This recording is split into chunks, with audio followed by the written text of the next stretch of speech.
Salut tout le monde, j'espère que vous allez bien les amis, on est parti pour une nouvelle vidéo, on approche de la deuxième journée de Liga pour le Real et de ce déplacement du côté de Oviedo qui est promu cette année en Liga. On peut jeter un petit coup d'œil les amis comme d'habitude, on démarre avec les unes des quotidiens madrilènes, le quotidien Marca qui titre déjà sur l'amour porté par le Bernabéu à son défenseur central, sa nouvelle recrue Dean Huijsen enamora al Bernabéu. La clase del central a encandilado al madridismo. La classe du défenseur central enchante les madridistes. Voilà, on l'a évoqué les amis déjà lors de la Coupe du Monde des clubs. On a pu retrouver les mêmes sensations lors de cette première journée de Liga. Dean Huijsen est un joueur particulier de par sa classe, de par sa qualité, de par son aisance. Il a énormément de talent. C'est bien plus qu'un défenseur. Voilà, on peut le considérer comme ça. Et je pense très sincèrement que c'est, selon moi, déjà la meilleure recrue du Real sur ce mercato.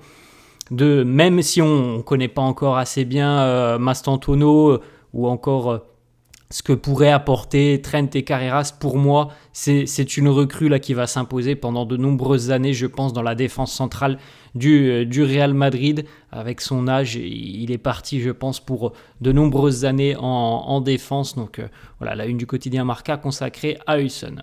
On poursuit avec la une de AS qui titre Wharton en el radar. Je crois qu'on en a parlé la semaine dernière de ce jeune milieu de terrain anglais de Crystal Palace, Adam Wharton, gaucher, qui est suivi par le Real Madrid. Il a 21 ans. Bon, il est quand même valorisé à près de 80 millions d'euros par Crystal Palace, donc autant dire que c'est compliqué d'imaginer une arrivée sur cette fin de mercato. Mais en tout cas, le Real conserve le joueur dans ses petits papiers et on sait que parfois c'est important pour un joueur de savoir que le Real est présent.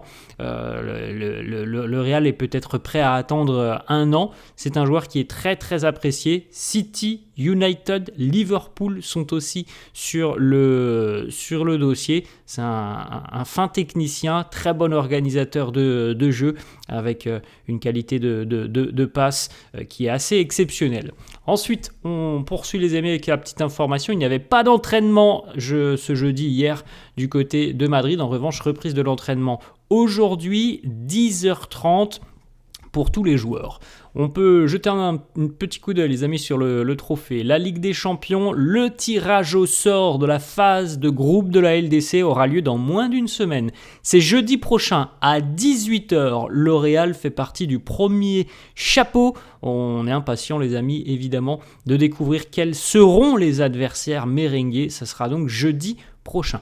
On a une petite information aussi, vous le savez, on l'a évoqué la semaine dernière lorsqu'il a été présenté. Franco Mastantuono a été inscrit pour le moment provisoirement du côté du Real Castilla pour pouvoir, pourquoi pas, recruter un dernier joueur et pouvoir l'enregistrer avec l'équipe première.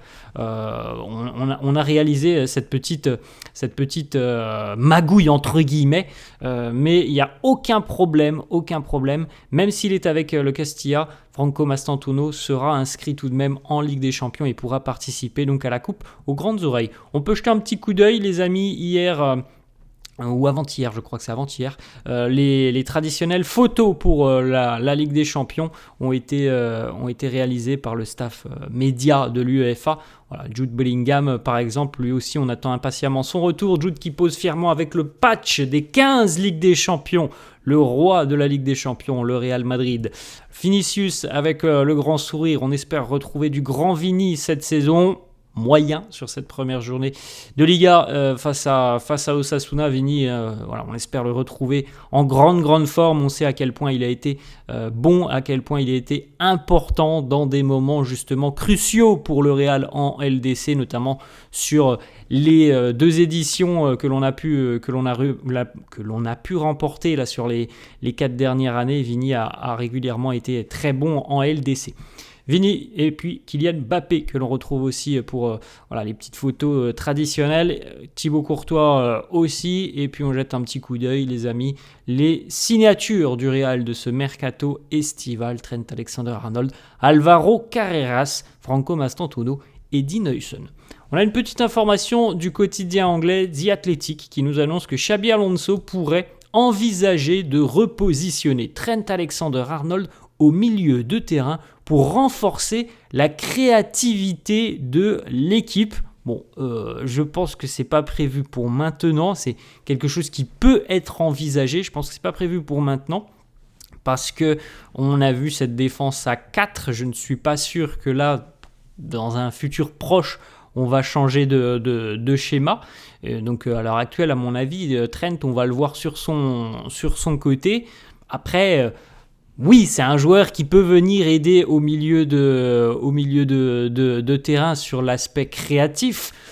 Mais ça voudrait aussi dire, les amis, que si véritablement on voit un jour Trent arriver au milieu de terrain, ça voudrait quand même aussi dire qu'on n'a pas trouvé ce que l'on cherchait sur ce mercato, et on a déjà pu le constater un petit peu sur ce premier match de Liga. Alors on a fait un bon mercato, on s'est bien renforcé, mais il y a encore ce fameux profil manquant au milieu de terrain, ce fameux profil créatif que l'on n'a visiblement pas trouvé.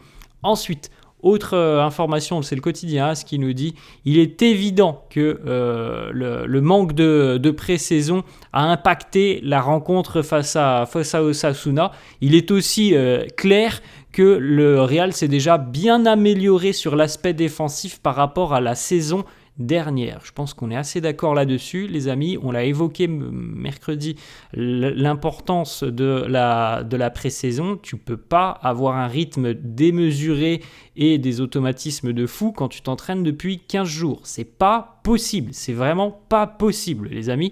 En revanche, on a déjà vu que grâce à ces 70% de possession, grâce à ces velléité de récupérer le ballon très haut, le Real est quand même beaucoup moins en danger que la saison dernière. La saison dernière, jamais on a eu un match où on a été aussi tranquille défensivement. Donc évidemment, quand tu as 70% du temps le ballon, c'est déjà plus compliqué pour l'adversaire de se créer des situations, et c'est encore plus compliqué quand tu récupères beaucoup de ballons quasiment à 30 ou 40 mètres du but adverse, que tu défends pas à 30 mètres devant ton gardien. Ça veut dire que l'autre équipe, elle doit remonter tout le terrain. Donc ce sont des choses très positives, comme on l'a évoqué mercredi. Il y a encore des progrès à réaliser, notamment dans l'animation offensive. En tout cas, défensivement, c'est beaucoup plus stable.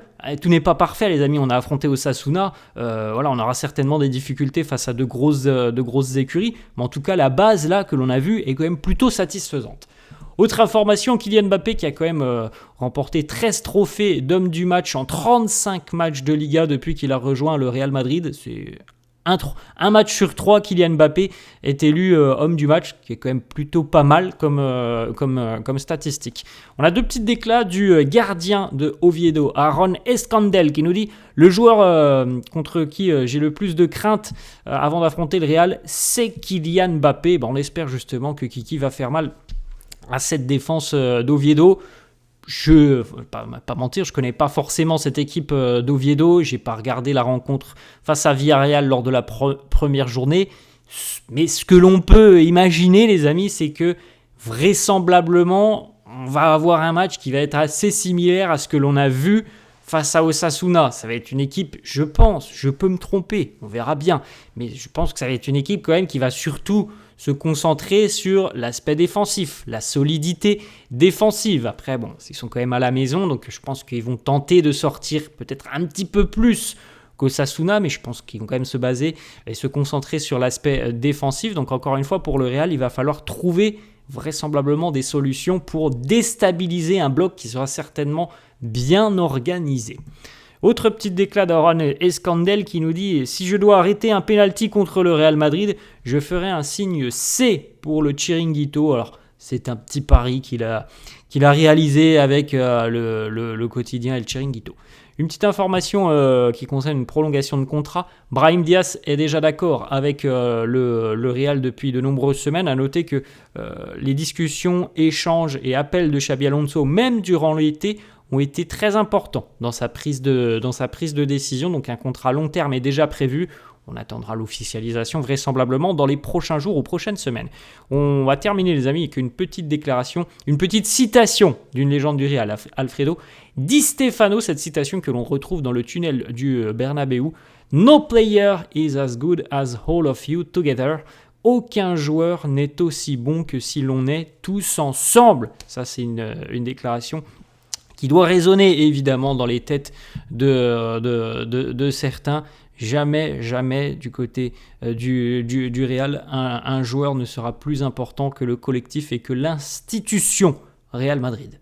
Voilà les amis, la fin de cette vidéo, j'espère que ça vous a plu. N'hésitez pas, comme d'habitude, à lâcher un petit pouce bleu. Merci à tous ceux qui le font. N'hésitez pas à vous abonner à la chaîne. On se rapproche tranquillement des 100 000 abonnés. Ça arrivera dans quelques semaines. Merci à vous tous les amis de votre soutien. Je vous souhaite une bonne journée et je vous dis à la prochaine. Ciao!